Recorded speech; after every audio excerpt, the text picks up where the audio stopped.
Hello guys, Reese here, and I am coming to you to show you a couple of knives that I got from an Amazon spring sale that happened just this last week.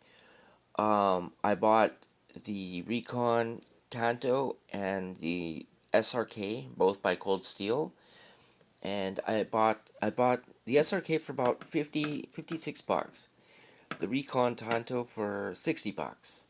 So yeah, I'm very stoked with them, and my BK9 just came in today, like 30 minutes after I woke up. So it's been a great day. Anyhow, I know that there's thousands and thousands of videos on the SRK. This is my very first SRK. So far I like it. It's a great knife. These knives come wickedly sharp.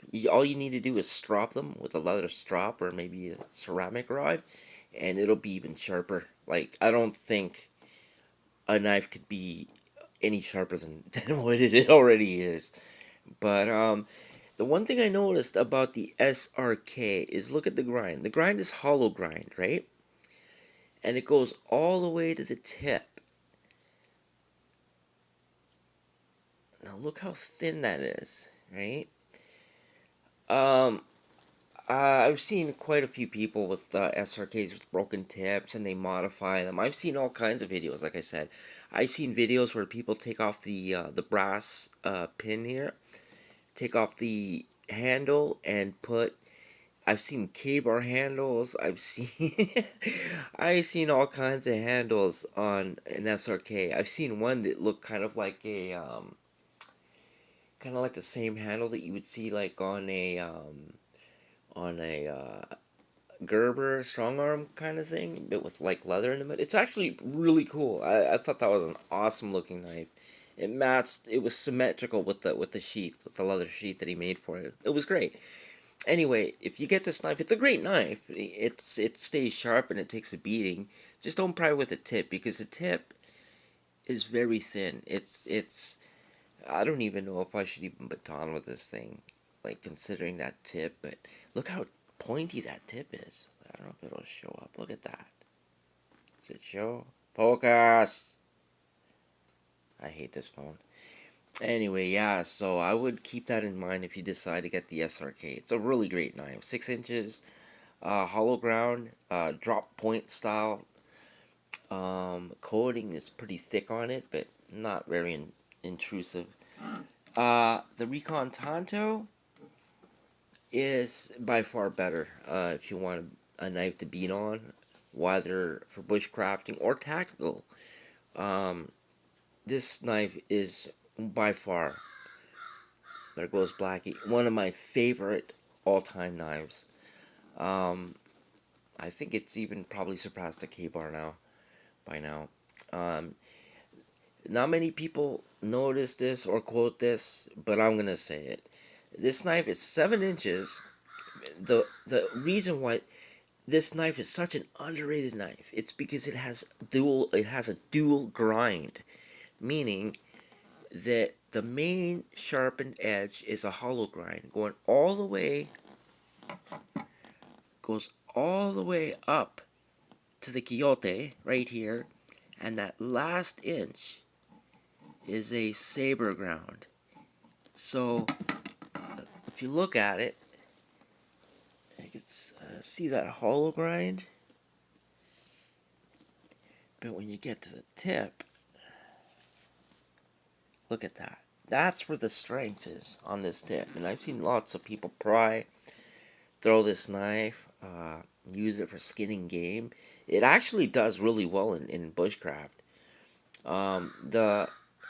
The Tonto tip doesn't really affect it at all. You don't even feel it. Even if it's sharp, you won't even notice the Tonto on it. It just cuts like a regular saber ground or regular clip point knife, whatever, you know. So yeah, and I thought that was so awesome that when I compared these two knives, because I wanted to get both of them to compare them.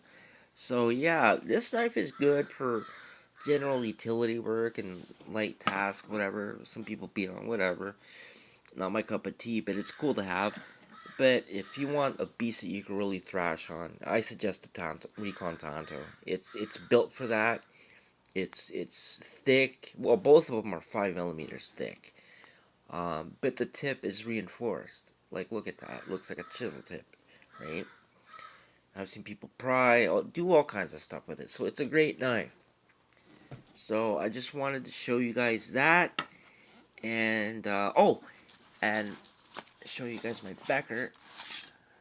This is my new knife, but that is a story for another time. Look at this beauty. Anyhow, I hope you liked the review. Or oh, one quick thing too is, of course, the handles are. I like the handles. The handles are comfortable. Uh, the candles is Grivery. They call it Grivex or whatever, but yeah, it's actually a Swiss made polymer. So the handle is Swiss. I'm sure they probably made it, but whatever. But it is a Swiss product. This Grivery um, thermoplastic. So the sheaths are pretty decent. If you put the knife in the sheath, kind of drag it along the back, and when you draw it out, when you pull the knife out, put pressure on the spine and draw it out. That way, it doesn't get dull by rubbing on the sheath itself, because these sheaths are glass reinforced nylon, and glass is the enemy of any sharpened knife. The bevel, anyhow. So just keep that in mind. Regardless of what knife, I've been doing it with all my cold steels, and I don't really see a need to replace the sheaths. The sheaths are acceptable. All kinds of strap. Zip ties are a really handy thing to have if you have these knives. Get the black short zip ties. They're perfect for mounting all kinds of shit, or to mount on a bag or a strap for concealed carry. It's great. So zip ties and cold steel go hand in hand pretty much. But yeah, the sheaths are acceptable, I find, and I don't see a need to get, you know, spend that money to get a custom sheath. I don't, unless you want to get a leather one, and which whatever. I don't really care for loud clicking when you have a Kydex sheath. That's not my cup of tea. I don't. You want to be tactical, yet you have a knife that you take it out, you put it back in. It's like as loud as a gunshot. That's kind of defeats the purpose, wouldn't you think? Anyhow, that's my review, or my commentary, and my little knife collection here. Hope you guys liked it. If you guys have any questions, just feel free to ask me, and I answer as soon as I see your messages. So, yeah, you guys have a great day, and enjoy the weather. It's nice out. Peace.